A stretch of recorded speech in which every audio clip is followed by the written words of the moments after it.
insegura. Capítulo 13 del Evangelio de Juan. Pocas horas antes de morir.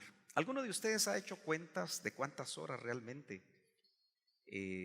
antes de que Jesús muriera en la cruz se empezaron a desarrollar los acontecimientos del capítulo 13, 14, 15, 16 y 17? ¿Algún acucioso, algún estudioso?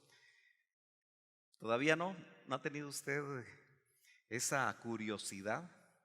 Porque el tema es pocas horas antes de morir. Así que si son 1, 2, 3, 4, 5, 6, vamos a ver, 13, 14, 15, 16, 5 capítulos de uno de los evangelios que el hermano Otto decía que Juan era más profundo que Pablo. No sé si usted lo cree, que Juan fue más profundo que Pablo. Juan escribió este evangelio que se separa de los 3 sinópticos, Mateo, Marcos y Lucas, que les llaman así los evangelios sinópticos, porque ven a Jesús de diferentes puntos de vista. Pero Juan es el único que lo ve como Dios, como hijo de Dios, y por eso su evangelio es profundo. Pero él escribe 3 epístolas pastorales, primera, segunda y tercera de Juan. Pero lo más tremendo es que el Señor al discípulo, que dice la Biblia, al que Jesús amaba. ¿Será que no amaba a los otros? Sin duda que sí, pero era algo especial la relación del Señor con Juan, y era un joven. Qué lindo saber que el Señor ama a los jóvenes, ¿verdad? Y lo interesante es que entonces le revela todo el Apocalipsis. 5 entonces libros del Nuevo Testamento se los revelaron a aquel que se recostaba en el pecho del Señor. ¿Usted quiere revelación? Recuéstese en el pecho del Señor. Ahora ya no es literal, pero por espíritu podemos tener la experiencia de poder experimentar, ahí sí que valga la redundancia, una intimidad muy especial con Dios. Acuérdese, a los íntimos el Señor les va a revelar incluso cuando Él venga. Gloria al Señor, dice amén. Hoy vamos a ver el tema, la negación de Pedro. Así terminé el día domingo hablando un poquito acerca de esto y prometí seguir este viernes. Así que vamos a entrar de lleno a San Juan capítulo 13 y verso 37. Son los últimos 2 versos, me parece, del capítulo 13 del Evangelio de Juan. Ok, entonces dice la Escritura, Pedro le dijo: Señor, ¿por qué no te puedo seguir ahora? ¿Se acuerda que el Señor le dijo: a donde yo voy, vosotros no podéis ir? Y como Pedro era de una personalidad muy llamativa, yo no sé cuántos aquí se pueden identificar con Pedro, no sé cuántas Pedras o Pedros hay esta noche, pero vamos a ver un poquito acerca de eso y usted se va a poner a pensar junto conmigo si su temperamento le va a ayudar o no, le va a facilitar o no su carrera cristiana, su vida cristiana. Dice: ¿por qué no te puedo seguir ahora mismo? De los 12, él era el que hacía las preguntas, el que se adelantaba y después pensaba. Si usted es de los que es arrebatadito y habla y dice yo voy y después no vea, como aquel hijo, ¿verdad? Cuando el Señor de aquella parábola, padre de familia, le dice: ¿vas a ir a mi viña? Sí, yo voy, padre. Pero dice la parábola que no fue. Y el que dijo que no iba fue sincero, ¿verdad? Porque en ese momento se sentía no con ganas de obedecer a su papá. Dice la parábola que él sí fue. Entonces, fíjese que dice: ¿por qué no te puedo seguir ahora mismo? Era voluntarioso Pedro. Él iba siempre adelante, tenía liderazgo por eso, solo que a veces le tocaba mal, le iba mal. Y entonces dice rápidamente: yo daré mi vida por ti, Señor. A veces los predicadores complicamos a los hermanos, ¿verdad? Porque uno le dice: ¿quién quiere hacer tal cosa? Pero Iglesia Betel como que por eso se ha vuelto muy tranquila. Casi ya no dicen mucho amén, porque saben que amén es así sea, es una palabra comprometedora, ¿verdad? Pero hay que estar dispuesto a reaccionar ante la palabra del Señor, pero no con el alma, sino con el espíritu. Yo daré mi vida por ti. Y el Señor se le haber quedado viendo a Pedro, ¿verdad? Porque ¿cuántos saben que la mirada de Jesús es profunda? Él sabe quiénes somos nosotros. Conoce la profundidad de nuestras necesidades, de nuestras debilidades. Hablemos un poquito de la personalidad de Pedro, porque él tenía un temperamento que los psicólogos han clasificado como un temperamento sanguíneo. ¿Y qué podemos decir del temperamento sanguíneo? Son el centro de atención. El sanguíneo, donde está, llama la atención. Llama la atención cómo se viste, llama la atención cómo habla, llama la atención cómo se gana. Un sanguíneo tiene muchos amigos, es amigo de todos, o tal vez conocido de todos, ¿verdad? Y en los grupos distintos que aún tenemos nosotros en Betel, los universitarios, los jóvenes, las señoritas, los niños, cada uno de nosotros traemos un temperamento. Y el sanguíneo está ahí siempre dispuesto a colaborar, está dispuesto a hacer, pero no es consecuente muchas veces. Se compromete, pero de repente no aparece. Y lo van conociendo poco a poco, ¿verdad? Pero ¿qué otra cosa podemos ver nosotros? Ya lo dije, que hablan muy rápido y después lo piensan. Y por eso Pedro dijo, mi vida daré por ti, pero no se detuvo a pensar el precio. Que él todavía no estaba listo, pero creyó que estaba listo. Ahora nos vamos a dar cuenta que aunque a Pedro lo probaron, yo le voy a presentar un verso donde usted va a notar que el Señor les dijo que a los 12 los iban a probar. Hablamos hace unos días que todos tenemos adentro el área de Judas. Yo no sé si usted ha asimilado eso. Y que obviamente hay que salir de ella. ¿Verdad que sí? Porque no le agrada al Señor. Pero ¿quiénes tendremos también el área de Pedro por ahí latente? Lista a actuar cuando las circunstancias se ponen difíciles. Aquí en Guatemala decimos a la hora de rajar ocote, a la hora buena. Cuando las cosas se ponen difíciles, muchas veces los que dijeron que iban a estar ahí no están. ¿Le ha pasado a usted eso? ¿Ha observado usted eso? Bueno, entonces parece que el temperamento de Pedro abunda más de lo que nosotros nos imaginamos.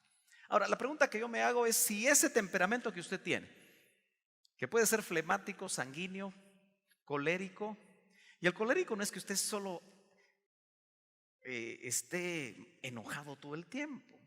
No, si usted quiere aprender más de eso, pues investigue un poquito. Yo le recomiendo un libro que leí hace muchos años, de un psicólogo cristiano, que se llama Temperamentos controlados por el Espíritu Santo.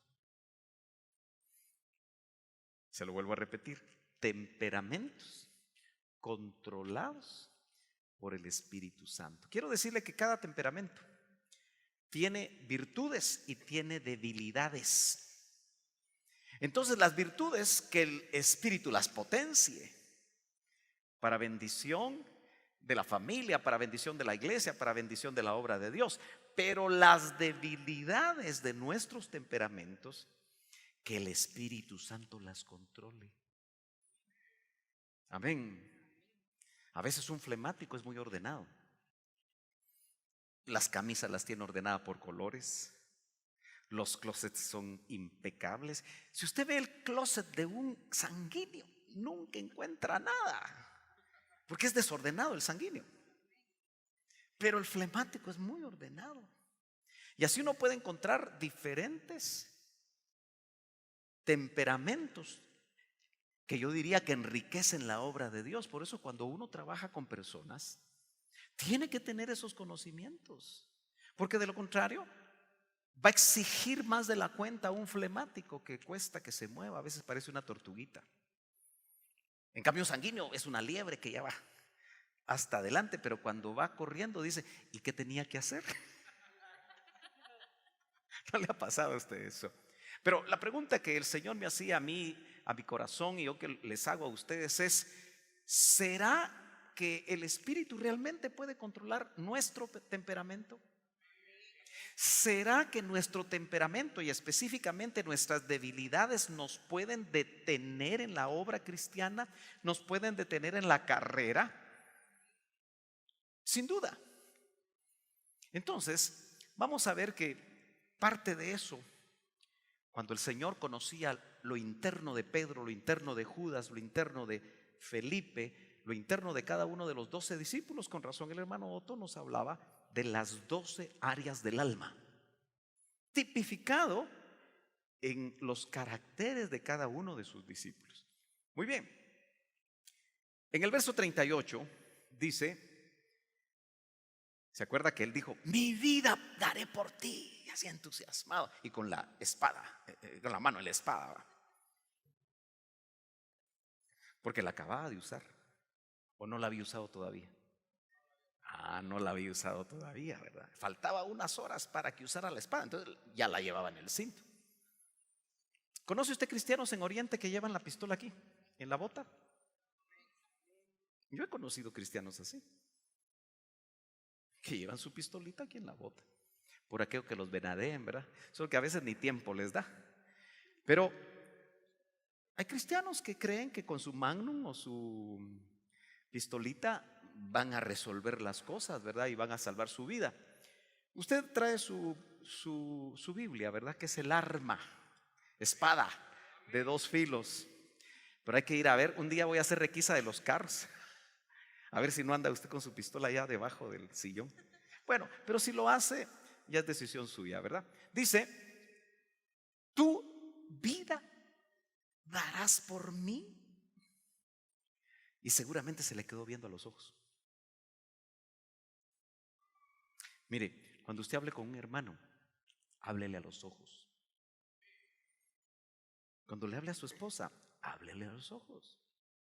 Ay, no, hermano, es que mi esposa tiene discernimiento. Pues por eso. Cuando le pregunte, ¿y por qué veniste tarde?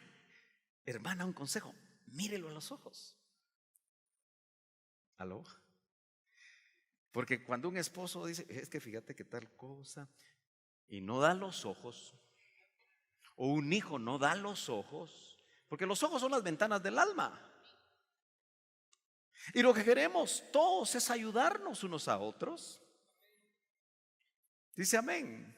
O ya se puso la cosa complicada. Tu vida darás por mí, Pedro, porque él está viendo lo voluble que es Pedro, que solo habla pero no responde muchas veces. Y aunque el Señor le revela cosas que no le reveló a otros, eso no te lo reveló carne y sangre, Pedrito, te lo reveló mi Padre. Se haber sentido, porque así son los sanguíneos, aleluya.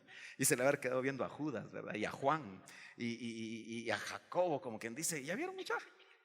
Si yo sí me voy a sentar a la derecha del Señor, hombre, cuando Él establezca su reino.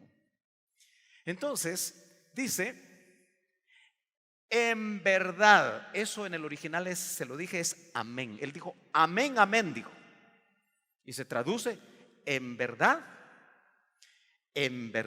te digo. Eso es algo sumamente importante.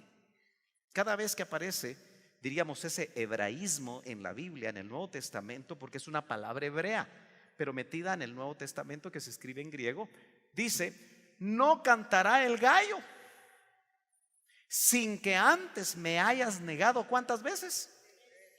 3 veces. ¿Cómo cree usted que se sintió Pedro? Si usted ve los contextos, él seguía diciendo que él lo iba a hacer. Y por eso me gusta mucho lo que vamos a hacer hoy, comparar los evangelios. Ojalá que lo pueda leer. Fíjese que cuando dice que lo negó 3 veces, la palabra original es esa aparneomai, significa negar completamente que se conoce a una persona. O sea, uno se asegura que uno no la conoce. ¿Usted alguna vez ha encontrado a alguien que eventualmente sabe usted que es cristiano, pero que está haciendo algo inadecuado? Que no anda, por ejemplo, con su esposa en un lugar y anda muy cercano a una joven o a una señora que no es su esposa y usted conoce y usted sabe que es cristiano. Lo más probable es que esa persona se va a ver cómo se escabulle, ¿verdad? ¿Sí o no? Y de repente cuando usted le pregunta, mira, yo te vi la vez pasada. No, yo no era. ¿Quién dice que yo era? Yo no andaba por ahí. Entonces es negar completamente que se conoce a una persona. Esa es la palabra. Pero también puede significar, aparte de negar completamente, desconocer y también rechazar. Porque el negar a alguien es rechazarlo.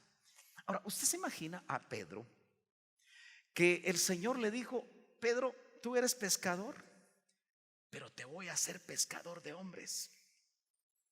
¿Cuántos saben que Pedro participó de una pesca milagrosa al inicio del ministerio de Jesús y luego experimentó otra pesca milagrosa al final?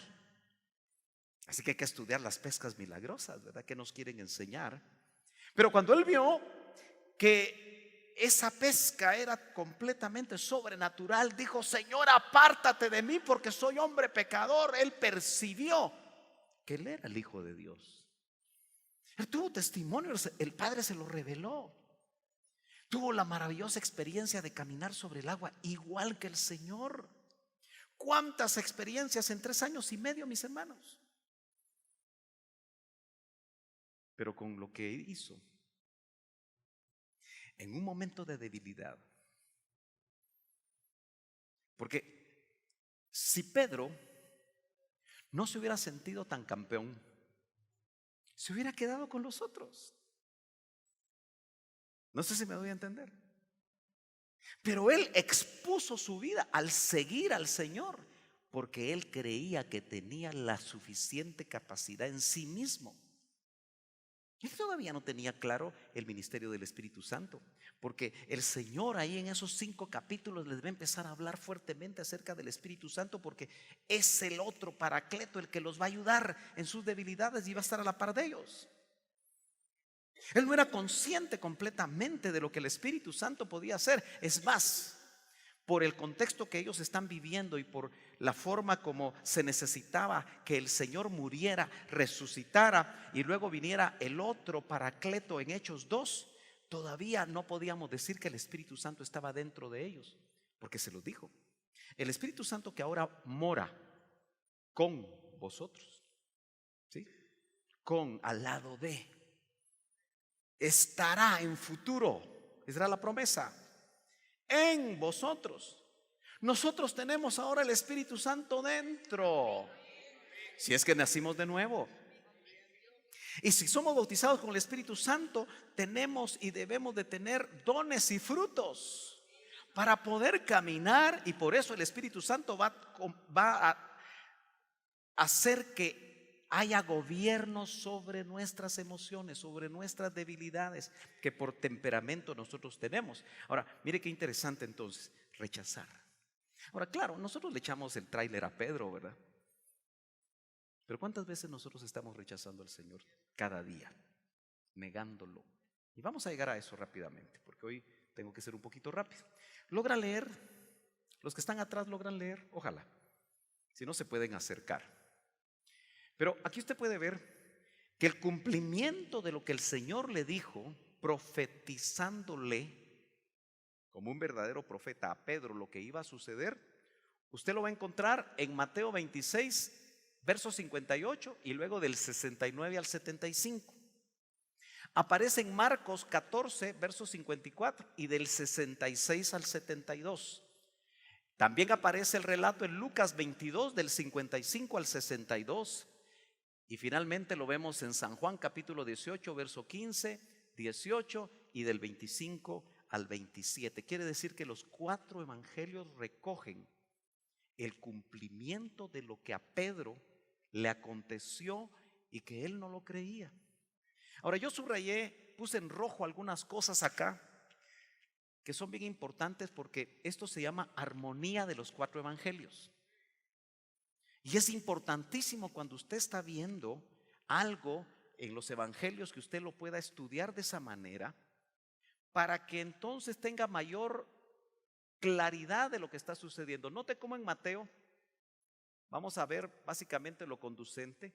Dice en el verso 69,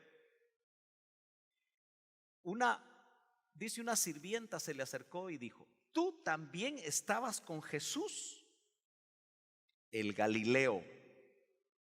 Ahora, note que en Marcos, en el verso 67 dice: tú también estabas con Jesús, el Nazareno. ¿Será que se están contradiciendo? No, Nazaret era de Galilea. No hay contradicción. Luego notamos que dice: pero él, verso 70, volviendo a Mateo, lo negó delante de todos ellos diciendo: no sé de qué me hablas. Cuando en la universidad un compañero de estudios a un joven que todavía, o una señorita que no tiene mucha convicción cristiana, le dice: ¿y tú eres cristiana? Ah, mis papás son los que van a la iglesia. Así contestan. O en el colegio, porque no tienen todavía convicciones. Lo que están haciendo es lo que está haciendo Pedro. Ah, sí, a mí me gusta ir porque mis papás van. De vez en cuando voy. Pero no aprovechan la oportunidad para decir: sí, yo soy cristiano, gracias a Dios. ¿Y por qué me preguntas? Y eso puede abrir una conversación para compartir las buenas nuevas de salvación. Dice amén. Entonces, note que dice acá: cuando salió al portal, lo vio otra sirvienta. Estoy en la primera columna, verso 71. Esa es otra sirvienta. Y dice: y dijo a los que estaban ahí: este estaba con Jesús el Nazareno. Segunda vez. Y otra vez él lo negó: yo no lo conozco. Ahora, fíjese qué interesante lo que dice Marcos. Porque Marcos dice: pero él lo negó. Esa es la primera vez, verso 68, diciendo: ni sé ni entiendo de qué hablas. ¿Qué fue lo que sucedió cuando lo negó? ¿Qué dicen Marcos? Lean Marcos, aquí estamos en la segunda. Un gallo cantó. ¿Pero cuántas veces lo había negado? ¿Cuántas veces lo había negado? ¿Ya lo había negado en Marcos 3 veces? Solo una. Mire, cuando la sirvienta lo vio de nuevo, comenzó a decir a los que estaban ahí: este es uno de ellos. Eso parece una contradicción. Ahora, veamos lo que dice Lucas. Dice también, verso 56, la tercera columna: también este estaba con él, pero él lo negó diciendo: mujer, yo no lo conozco. Un poco después, otro al verlo dijo: tú también eres uno de ellos. Pero Pedro dijo: hombre, no es cierto. Ya va 2 veces.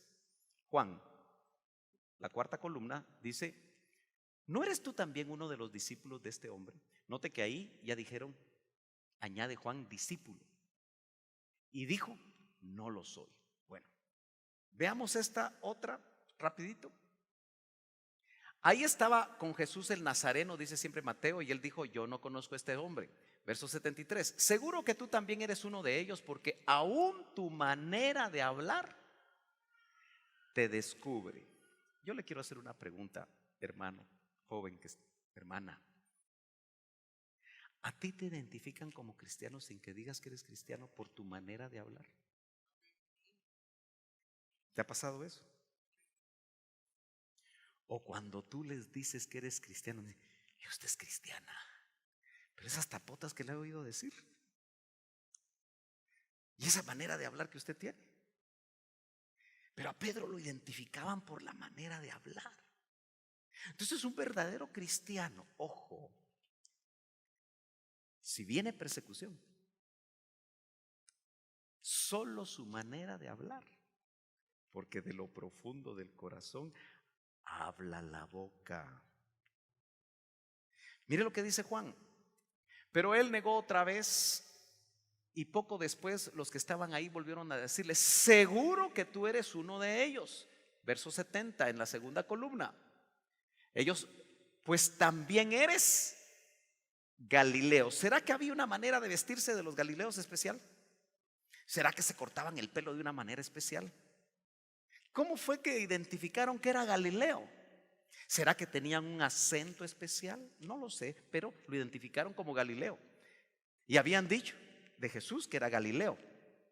Y le decían Nazareo, Nazareno. ¿Pero dónde nació él? ¿Dónde nació Jesús? En Belén de Judá. ¿Por qué le dicen Nazareno? De la tierra de Galilea. Porque cuando él regresa de Egipto, fue a vivir a Nazaret, pero él nació en Belén de Judá para cumplir la escritura.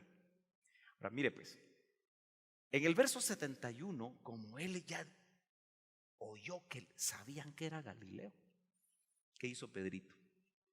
Se recordó de su manera de hablar en el mundo. ¿Usted se recuerda alguna vez de su manera de hablar en el mundo? ¿O ya no? ¿Ah? Entonces empezó a decir, él comenzó a, segunda columna 71, a maldecir y a jurar. ¿Usted maldice todavía?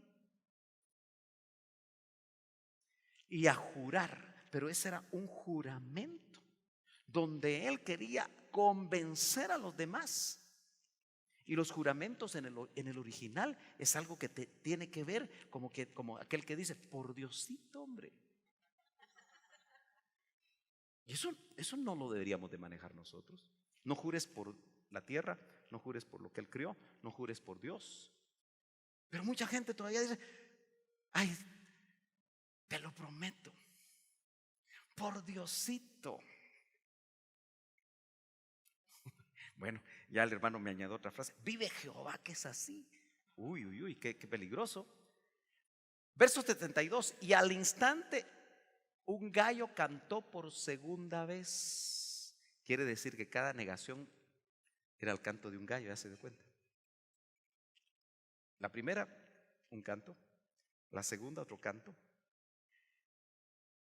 En la tercera dice, verso 61, entonces el Señor se volvió.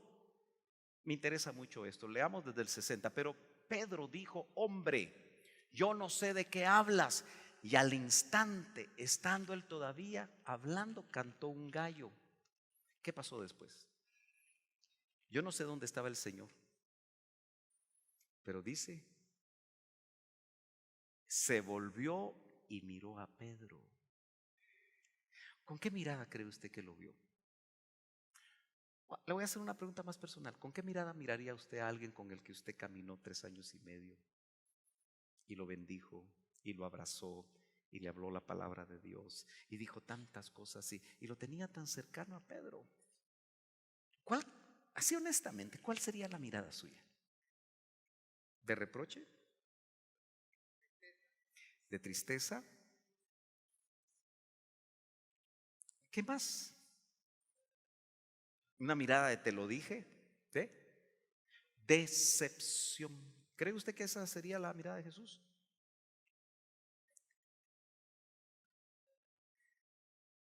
Yo creo que el Señor se compadeció de Pedro. Es que Él no es como nosotros. Nuestra naturaleza humana toda la vida anda reprochando, toda la vida anda pidiendo cuentas, toda la vida anda diciendo, eso no te lo voy a perdonar. Esa es la naturaleza humana de la que tenemos que ser despojados, hermanos. Y en la medida que nos parecemos más al Señor, va a ser despojado. Esa era otra traición, ¿no? Pocas horas antes de morir, el segundo discípulo lo traiciona. Dice Juan, verso 25 acá, Simón Pedro estaba de pie calentándose, entonces le dijeron: ¿no eres tú también uno de sus discípulos? Él lo negó y dijo: no lo soy. Uno de los siervos del sumo sacerdote, que era pariente de aquel a quien Pedro le había cortado la oreja, dijo: ¿no te vi yo en el huerto con él? Ojo, ¿ya le puso atención? Lo que dice Juan, lo que no recogió Lucas, eso solo está en Juan. Dice: uno de los siervos del sumo sacerdote. ¿Se acuerda que Malco iba con los que dentro de la guardia sacerdotal que lo iban a prender? ¿Se acuerda usted? ¿Sí se acuerda? Y Pedrito sacó la espada y sí tuvo el arrebato. Ahora, ¿le iba a cortar la oreja o cuál era el propósito de Pedro?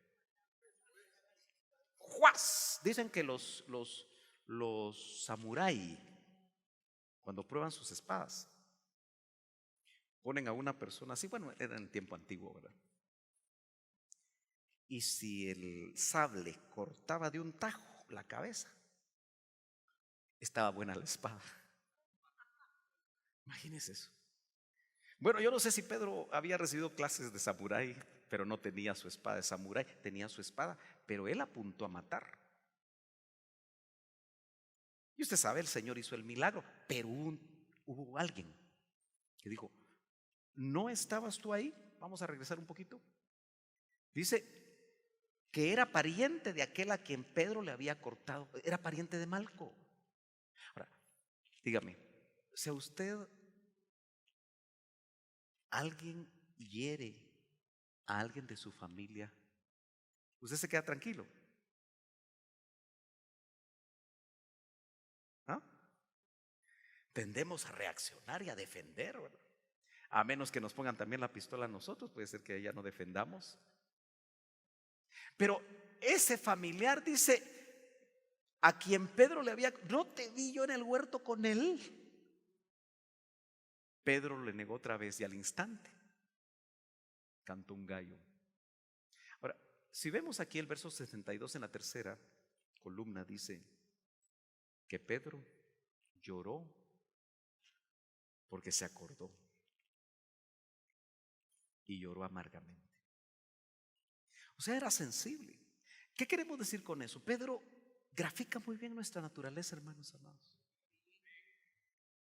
Y nosotros podemos decir, por el tiempo que tenemos de servir al Señor, caminar en el Señor: mi vida pondré por ti, Señor. Yo voy a hacer esto, yo voy a hacer lo otro. Pero si a veces no hacemos en estos tiempos ni lo mínimo, seamos honestos cada uno de nosotros. Bueno, yo tengo que avanzar. Me gusta esto que, por supuesto, es la idea de un artista. ¿Dónde ubica usted a Pedro ahí? Está el gallo. ¿Ubica usted a Pedro? Dice que el Señor es el que está aquí, ¿verdad? Claro, ellos se imaginan que fue así.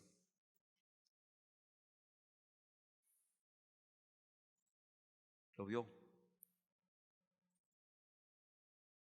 Ahí está Pedro negándolo. Ahora, ¿será que el Señor nos encuentra así a nosotros ahora, cuando le negamos?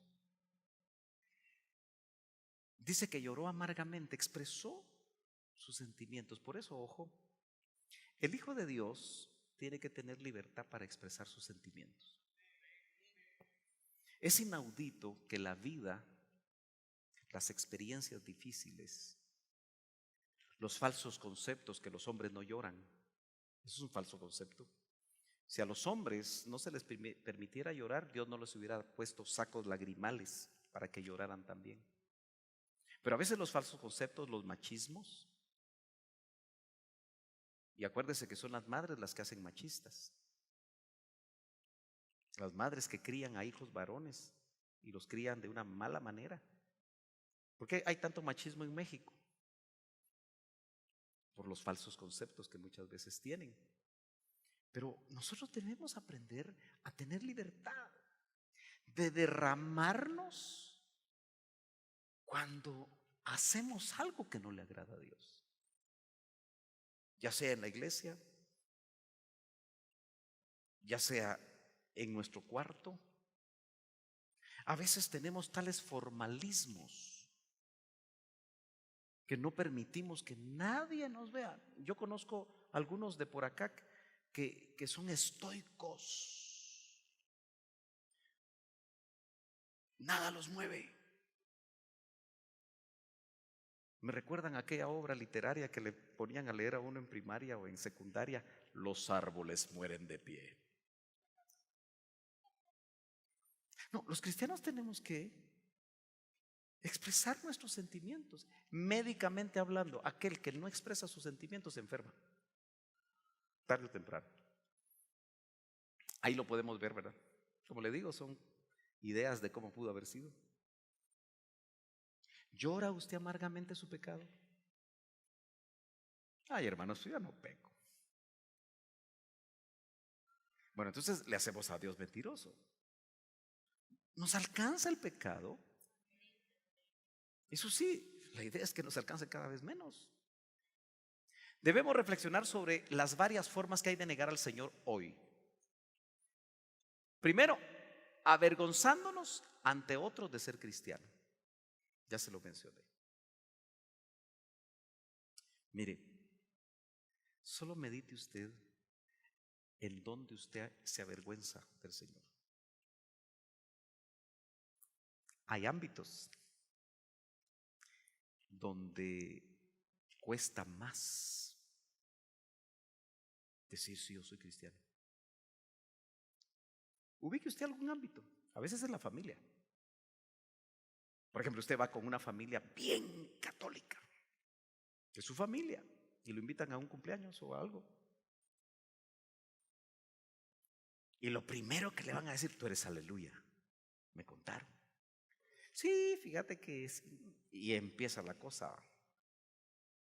Avergonzarnos. A veces cuando un personaje muy importante se tiene una entrevista con él y le dice, mire, lo invito a una copa.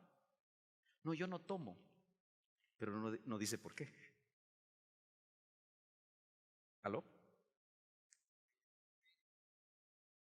Yo me pongo a pensar cuando los cristianos, por ejemplo, llegan a una diputación, a una alcaldía, porque ahora está de moda que los cristianos también se postulan, ¿verdad?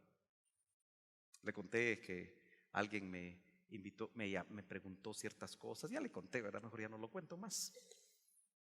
Pero, ¿dices tú en ciertos ámbitos realmente quién eres tú? ¿O te da pena? ¿O prefieres mejor obviarlo?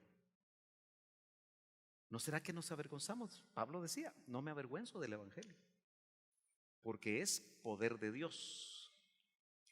Esto para mí es muy sencillo y es una buena manera de probar cómo te sientes tú ante los demás. ¿Oras en público? ¿Todavía oras cuando comes? ¿Telegramita? En el nombre de Jesús. Amén. ¿O lo haces con libertad?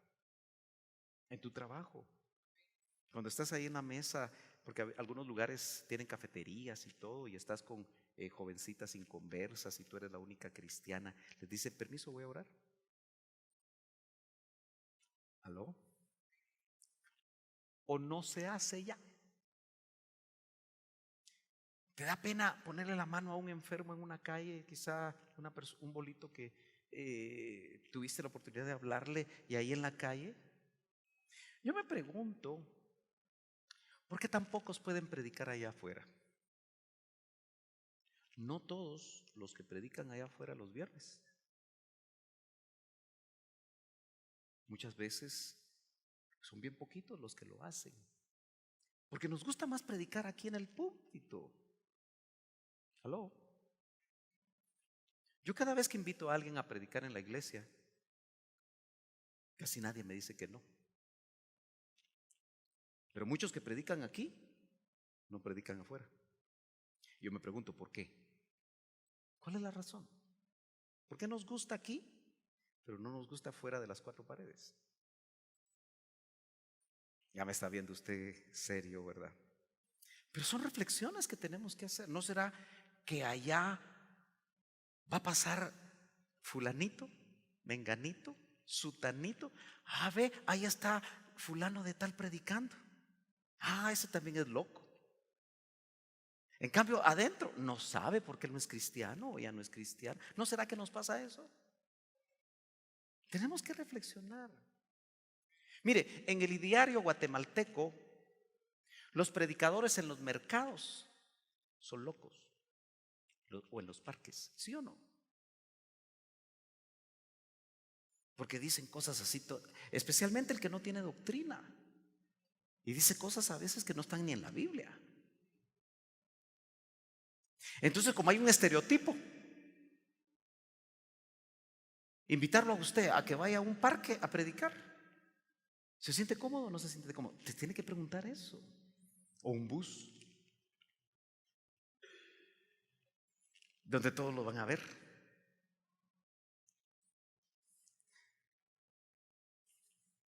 Aló. ¿Será que el predicar al aire libre es solo para los de evangelismo o es para todos? ¿Y por qué no lo hacemos todos? Silencio en la sala. No estar dispuestos a transmitir a otros las buenas nuevas de salvación en cualquier lugar. Mire, aquí hemos luchado de alguna manera por motivar a los estudiantes universitarios a que den razón de su fe en la U. Y hemos tenido muy pocos ejemplos de gente que verdaderamente se anima. La mayoría no se anima a hablarle a los de su clase. ¿Qué puede pasar un día que estás en tu clase y entre catedrático y catedrático 3 minutos les dicen: hey, les quiero decir algo? Cállate vos, que no sé qué, le tiran algo, porque así son las universidades. Pero casi siempre los cristianos universitarios, que yo creo que son más universitarios que cristianos, porque no es lo mismo ser cristiano universitario que universitario cristiano. Pasaron los 5 o 6 años y nunca testificaron a nadie de su clase. ¿Cómo es posible eso? Si son misioneros esos 6 años a ese lugar donde solo va el 2% de la población guatemalteca. Pero en la iglesia qué bonito esto, qué bonito lo otro, y que aquí, que allá, pero en una clase nada. ¿No será que con eso estamos negando nuestra fe? Bueno, tengo que avanzar. Cuando no cuidamos nuestro testimonio y nos pregunta si somos cristianos y decimos que lo son nuestros padres, ya lo dijimos. ¿Qué es no cuidar el testimonio? ¿Cómo eres afuera de la iglesia? A veces se tiene una ropa para la iglesia y otra ropa para el trabajo. A veces se tiene un vocabulario para la iglesia, un vocabulario para el trabajo. A veces se tiene chistes en la iglesia de así que son blancos, pero en el trabajo se tiene chistes colorados. Cuidar el testimonio es no negar al Señor. Pero si nuestro testimonio deja mucho que desear, y cada uno aquí tiene que chequear eso, estamos negándolo. Y quizá esta experiencia, que yo espero, hermano, que si llega de ser perseguidos, porque Pedro se sentía perseguido, y ni siquiera los soldados o el emperador era el que llegó con él, sino saber que hubiera salido corriendo Pedro. Ahora, ¿cree usted que solo le pasaba a Pedro? Nos puede pasar a nosotros. Si ser cristiano se vuelve algo que atenta el gobierno, que atenta las leyes, como es en otros países ya, ¿será que nosotros lo vamos a negar? No seamos Pedros para decir: no, jamás te negaré, Señor. Pero eso puede llegar. El pecado es siempre negación de Cristo. Cada vez que pecamos lo estamos negando.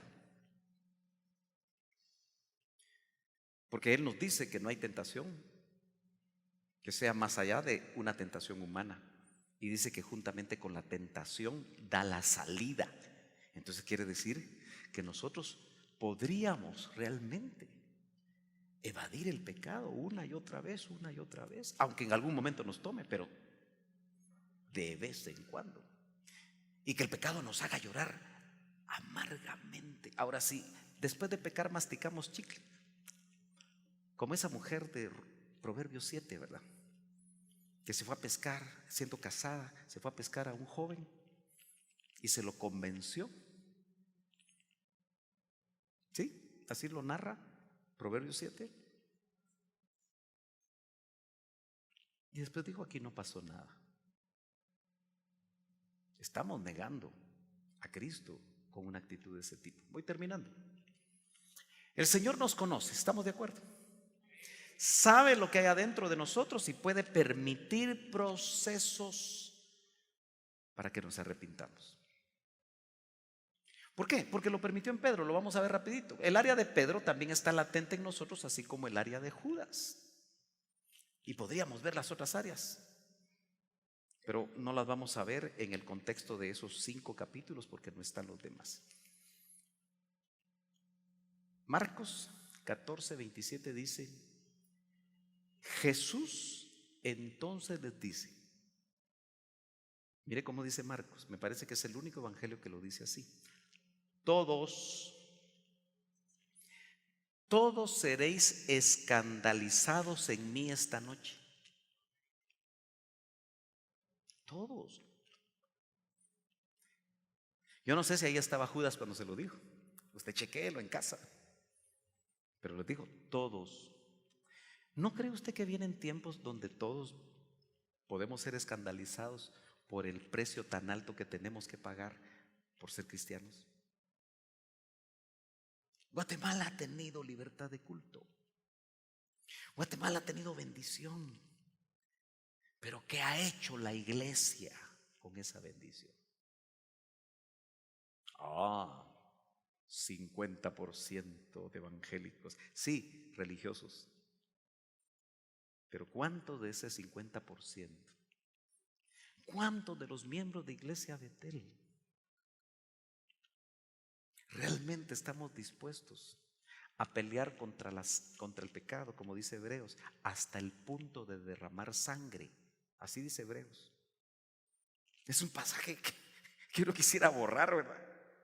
Dice, es que no habéis batallado contra el pecado hasta el punto de derramar sangre. No que usted vaya a derramar, no, que su sangre va a ser derramada por la causa de Cristo.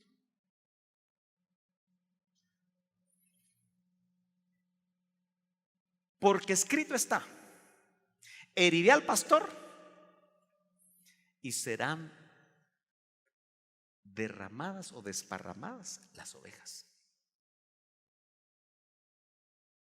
Usted ha notado, y para mí eso es triste, que cuando un pastor muere de una iglesia local, se termina la iglesia.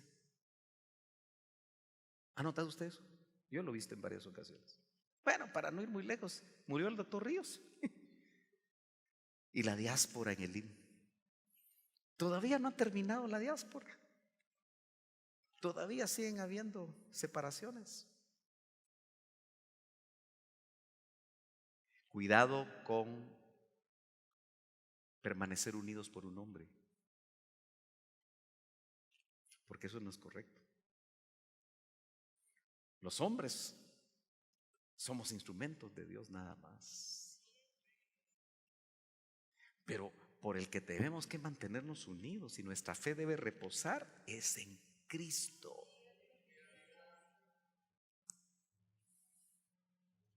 A otras congregaciones les ha pasado que el pastor cae en pecado, se va con la secretaria o con el secretario, porque hoy pasa de todo. Y la fe de todos se terminó, de por lo menos la gran mayoría dice, así lo hizo el pastor, me voy yo también al mundo. ¿Y dónde está tu convicción? ¿Dónde está tu fe? Entonces, cuidado porque vienen tiempos. Y mire este otro pasaje. Con eso vamos a ir cerrando. Dijo también el Señor: Simón, Simón, he aquí, don Sata te ha pedido. ¿Para qué? Para zarandearte. ¿Por qué cree usted que don Sata pidió a Pedro? Por creído, por creer que él se las sabía todas, por su temperamento, por ser tan rimbombante. De plano que a Satanás les caía mal. Pero yo sospecho que nosotros le caemos mal a don Sata, ¿o no? ¿Sabe por qué le cayó mal don Sata esta noche a usted? Él le cae mal a usted porque vino al culto. Estos voy a ver qué les hago. Pero más poderoso el que está con nosotros que el que está en el mundo. Porque, ojo, ¿no cree usted que hay gente que viene a esta congregación que el enemigo los puede tener atrapados por alguna razón? Para que no se esfuercen. Hermanos amados, ¿ustedes se esfuerzan por venir un viernes con el tráfico que hay? ¿Se esfuerzan o no se esfuerzan? Unos más que otros. ¿Pero qué los hace venir? Mire, es cierto que cuando yo no predico, algunos se enteran y no vienen.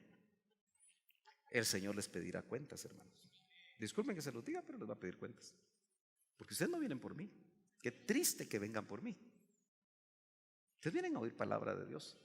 Y aunque un tartamudo tartamudeando predique la palabra de Dios, una frase que el Espíritu Santo va a tomar, le va a usted a bendecir. Y gracias a Dios que aquí no hay tartamudos. Amén. Satanás os ha pedido. Yo me pregunto, ¿será que don Sata está pidiendo a algunos de nosotros?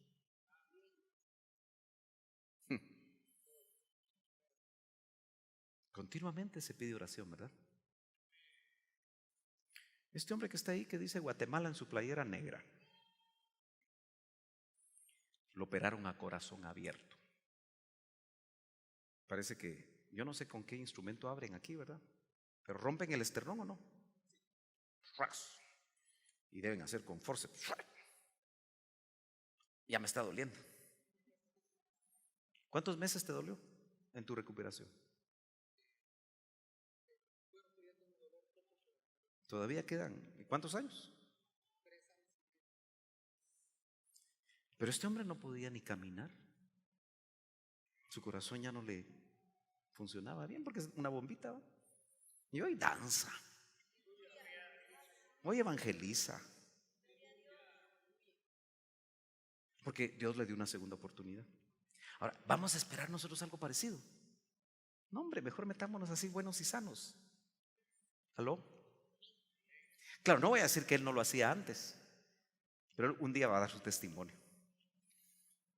Mas yo he rogado por ti. Mire, hermano, se lo dijo antes de ser probado, de ser zarandeado. ¿Se lo dijo el Señor antes a Pedro? Sí, se lo dijo antes. Por eso la mirada que le hizo a Pedro, en esa mirada le haber dicho: Pedrito, yo rogué por ti para que tu fe no falte. Yo estoy rogando por ti, Pedro. Porque al final ese hombre se volvió un apóstata, siendo un apóstol. ¿Usted sabe que un apóstol es un testigo de Cristo? Y él, con esa negadita de unas pocas horas, tiró por la borda el apostolado, tiró por la borda el ministerio, tiró por la borda todo. Qué triste es que alguien tire por la borda, por un placer inferior, lo que Dios tiene para él a estas alturas del partido. Mas yo he rogado por ti que tu fe no falte. ¿Usted cree que el Señor está orando por nosotros? Te enfermas y el Señor está intercediendo. Te quitan el trabajo y el Señor está intercediendo. Se te quiere ir la esposa y el Señor está intercediendo. Se te va el esposo y el Señor está intercediendo. ¿Para qué? Para que tú, no necesariamente para que regrese, porque puede ser que no regrese. Para que tu fe en esa zaranda no falte. Y me impresionó esto. Y tú, Pedro, una vez vuelto, me llamó la atención esa palabra vuelto, porque es la misma que se traduce conversión. Y una vez convertido Pedro, porque cayó en apostasía al negar al Señor, solo que fue reversible, gracias a Dios. Es peligroso cuando nosotros nos empezamos a apartar. Es peligroso cuando nosotros empezamos a jugar con el pecado. Es peligroso cuando nos empezamos a enfriar. Es peligroso cuando le damos importancia a otras cosas que parecen buenas, pero todo lo que te aleje de Dios no es bueno, aunque parezca bueno, aunque empiece bien. Y una vez convertido, porque esa palabra lo que dice es que cuando tú estabas en el mundo ibas para acá pecando y no creías que era pecado. Tú tenías tu propia filosofía de vida, pero te convertiste, naciste de nuevo y te giraron 180 grados y ahora vienes en otra dirección. No puedes volver a hacer esto.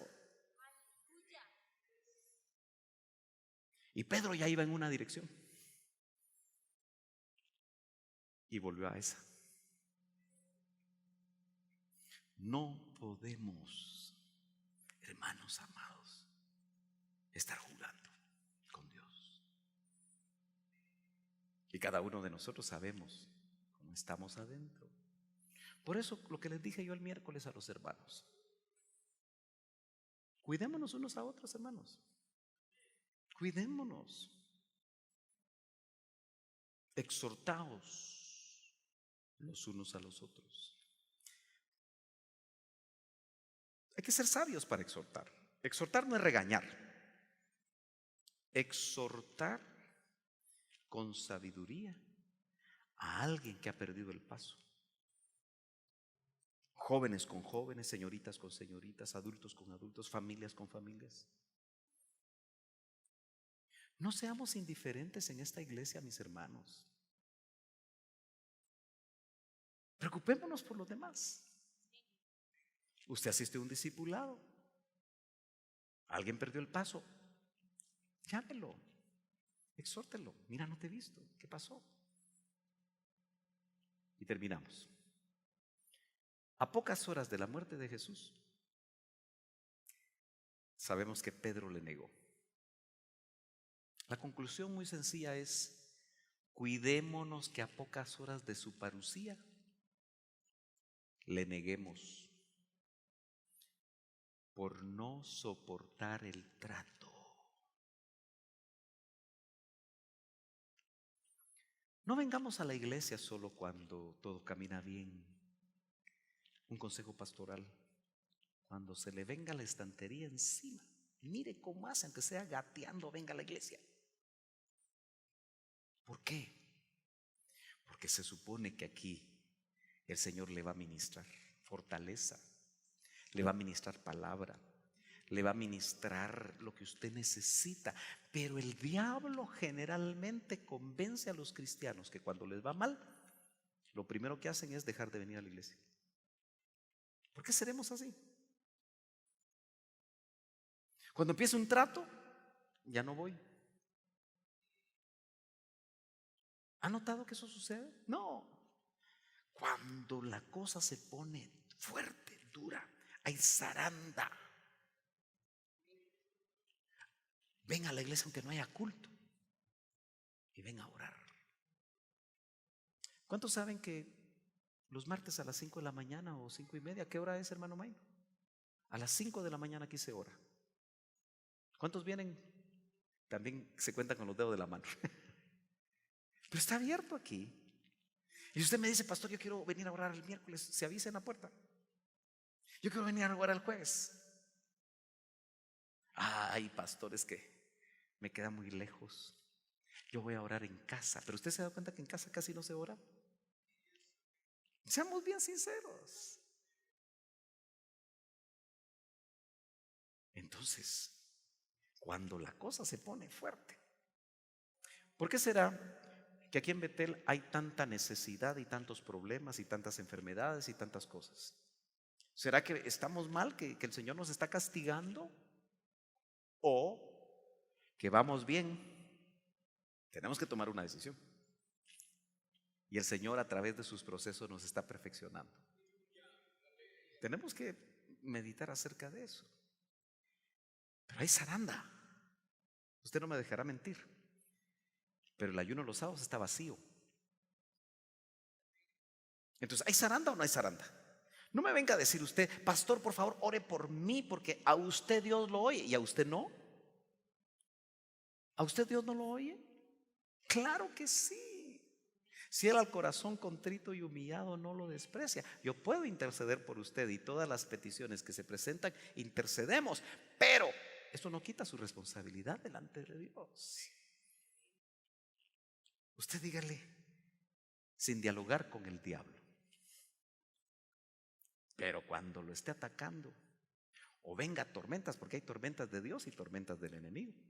Aunque usted no las discierna muy fácilmente, diga, ok, hay tormenta. Me voy a meter más con Dios hasta que se vaya la tormenta. No, al contrario, como hay tormenta y se puso la cosa seria, mejor lo niego y me voy. Póngase de pie, hermano. Aleluya. ¿Cuántos en esta noche estamos necesitados, hermanos? ¿Quiere pasar usted rapidito aquí? Todo el que está necesitado para que oremos juntos y le pidamos al Señor misericordia, le pidamos al Señor fortaleza, le pidamos al Señor que en medio de nuestra debilidad, como Él lo ha prometido, su fortaleza sea hecha manifiesta. ¿Estás enfermo en tu cuerpo? Acércate. Ningún hombre te puede sanar, pero el que te puede sanar, que es Cristo, por medio del poder del Espíritu Santo, está aquí. ¿Estás desanimado por algo? Cosas que no se han dado en tu vida, planes que no se han cumplido, metas que no has alcanzado, que hacen que tu fe titile. Yo te quiero recordar que Él no desprecia la caña cascada, ni el pábilo que humea. Un pábilo que está humeando ya no tiene llama, pero si humea, todavía hay un nivel de calor y el Señor puede volver a encenderte. El Señor puede cambiar las circunstancias. El Señor te puede sanar. El Señor puede hacer lo que nosotros no podemos.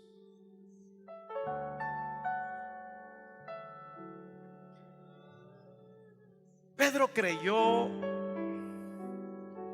en su suficiencia humana, quizá, que él podía ir a la cárcel y podía ir a morir por Cristo. Pero hemos visto que no lo consiguió. Y ninguno de sus discípulos ni siquiera se atrevieron a acercarse a Jesús. Él por lo menos tuvo esa valentía, pero no le alcanzó lo humano.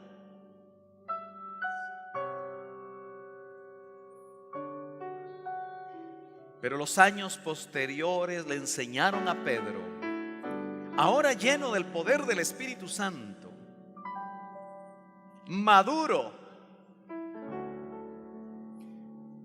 que no era digno de morir como murió el Señor crucificado,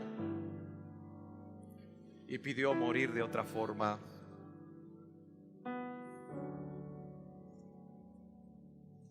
Estuvo dispuesto a morir porque ya el amor de Dios se había perfeccionado en él. Y esas 3 preguntas que el Señor le hizo, una por cada vez que lo negó, para ministrarlo, fue una realidad completa.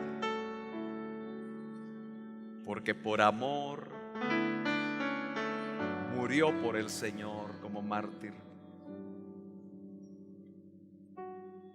Seguramente nosotros todavía estamos lejos de alcanzar el nivel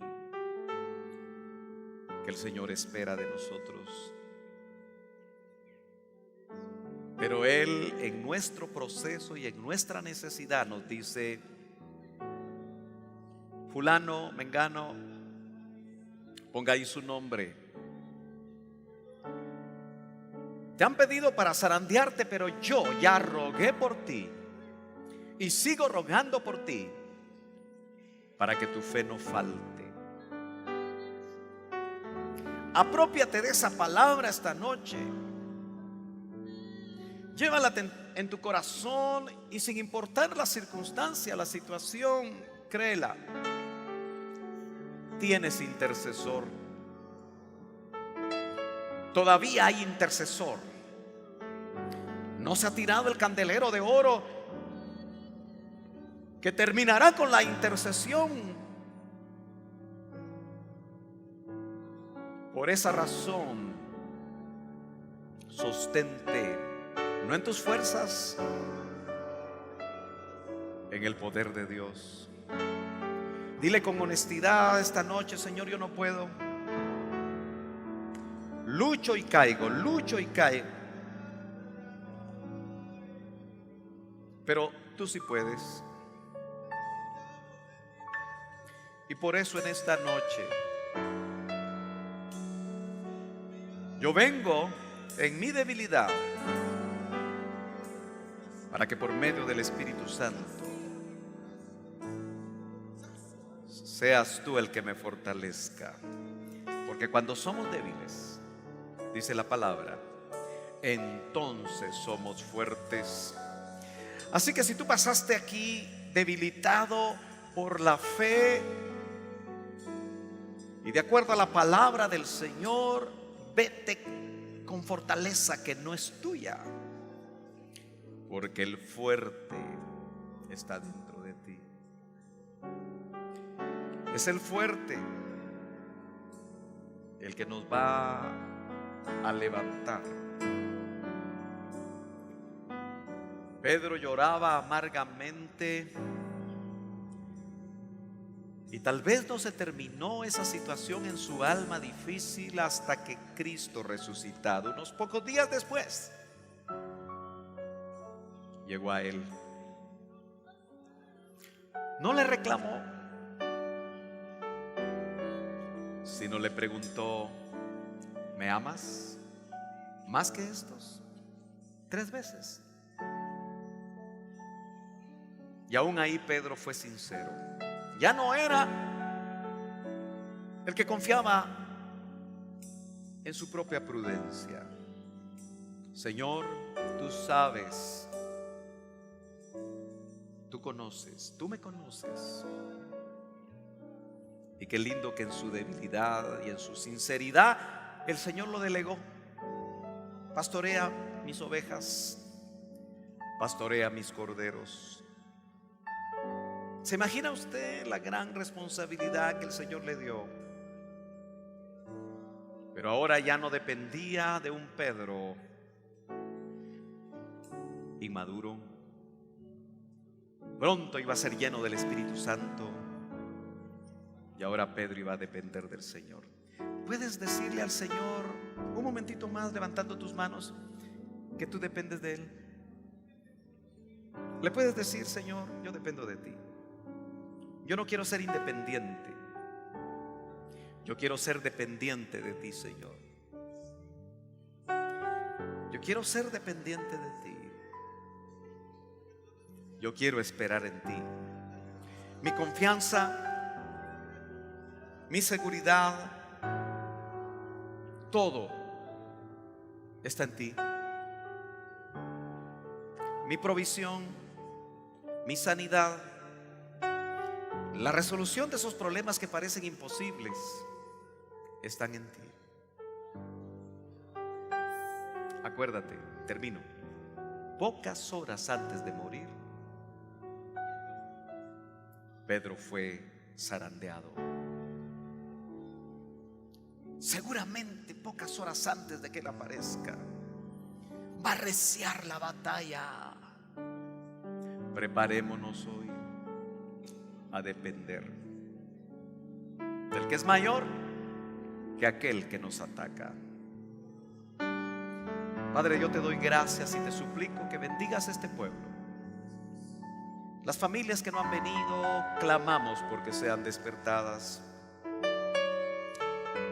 Opera en cada uno de nosotros, Señor, esa administración en esta noche poderosa, y que podamos ir fortalecidos. Abre el camino hacia casa. Llévanos con paz y con bendición. En el nombre de Jesús. Amén y amén.